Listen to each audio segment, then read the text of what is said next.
So we're here with Chosen People Ministries, and I've got Rubén Gómez with me, who doesn't live in England. You live in Spain, is that right? I do. He lives in Spain. It says here that you earned your MA in theology with distinction from the University of Chester and a diploma in theology from Elam Bible College. He serves as an approved tutor for the University of Chester at King's Evangelical Divinity School, where he directs the Jewish Christian Studies program. He lives in Spain, has translated multiple Christian books into Spanish for different publishers. Thank you so much for being with us today, Rubén. Thank you for having me. Now, we've been talking a lot today all about this whole rise of anti-Semitism, what's the church's response, but you talk specifically about young people. What's the role that they have to play?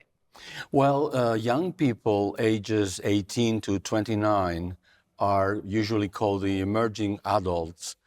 It's a key age when they go to college, when they have to make most decisions in life, to marry, what will I do for work, and so on.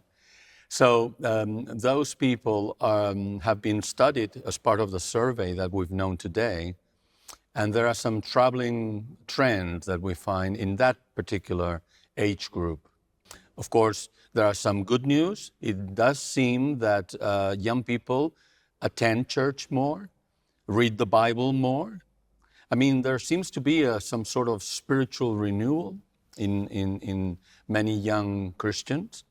But on the other side, the bad news is that we find that anti-Semitism for them is not that bad of a thing.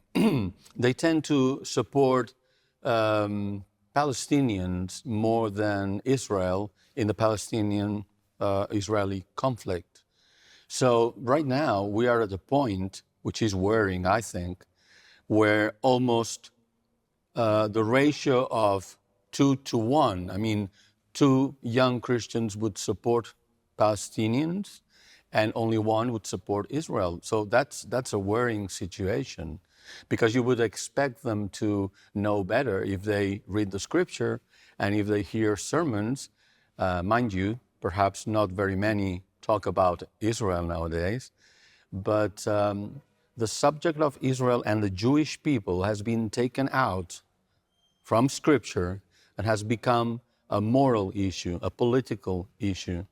And in that sense, because of higher education, where they go to college, to university, and so on, because of peer pressure and because of social media, that has a great impact on that particular generation, and that makes them to align more closely with what they understand to be the underdog in the situation, in the conflict, and therefore, because of morality, because of human rights, social justice, and international law, they tend to side with Palestinians. But they forget everything else, the moral values that we derive from Scripture itself.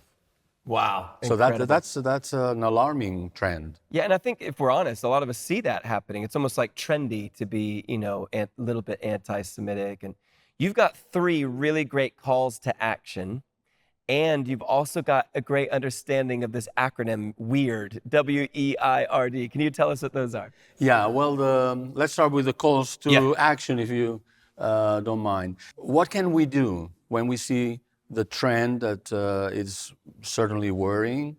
I mean, young Christians who not only do not support Israel, but who vehemently believe that those who do are being immoral, you see?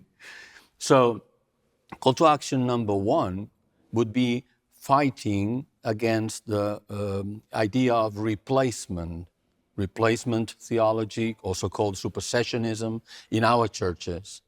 We have to fight against that idea, which is not a biblical idea at all.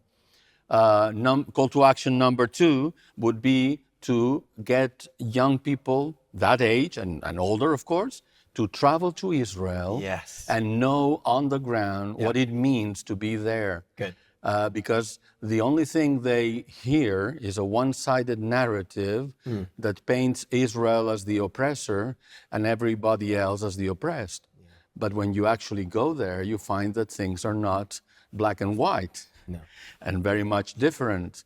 And call to action number 3 would be to organize in our churches congregational study groups, so that specifically not only can they read the Bible, pray together, and act on certain issues, but also that they can learn about position papers that are available on Christian Zionism, on the conflict between Israel and Palestine, on various other things like supersessionism, which I've mentioned before.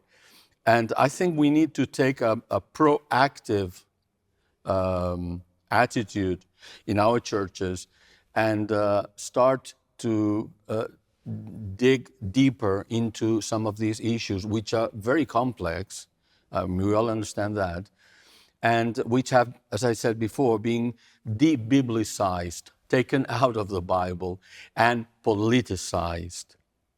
And that's where we find, I believe, the main problem.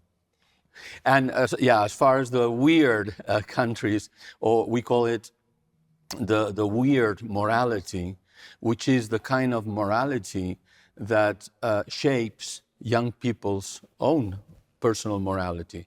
I mean, I'm talking about Christians. They go to church more than ever, perhaps, but we don't see that translates into moral changes in their lives.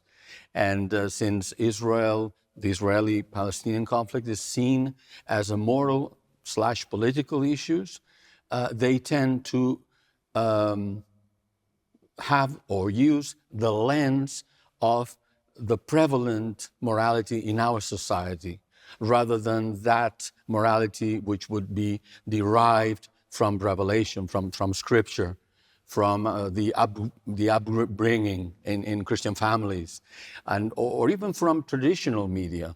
But now we find that those sources of morality have changed, so that now higher education, college, university, and so on and so forth, peer pressure, and social media are the main sources of their morality.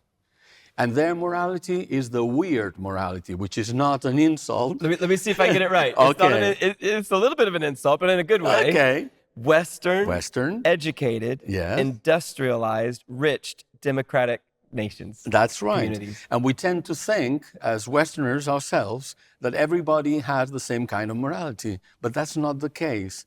There are many, many countries in the global South that have a more traditional society that tends to prioritize what's called the binding moral foundations, like loyalty to the group, like respect for authority and traditions and sanctity. There are certain things in life which are holy, but that's lacking in the weird societies, which only think in terms of care for the hurting, which are good things, of course, care for the hurting, justice for all, and liberty, freedom from oppression. Now, if you only take that as your lens, as your moral lens, you're bound to side with what you perceive to be the underdogs, the Palestinians, and say, well, Israel is bad, Israel is the oppressor, and they are the victims. But when you take into account those moral foundations, plus the other ones that I've mentioned before from perhaps other traditional societies, or more conservative people in our societies, I mean like Christians, then you have loyalty, then you have respect, and then you have sanctity. And when you take all those 6 into account, your perspective changes. And you see that Israel is facing an existential threat. So they are also the victims. I mean, they are not, the bad guys. And you begin to see that they have a history, they have a calling, and we have to respect that. And they have a legitimacy. which our society would not recognize. And that's really what makes the difference. It's brilliant. Rubén, thank you so much. We really appreciate your time. Thank you.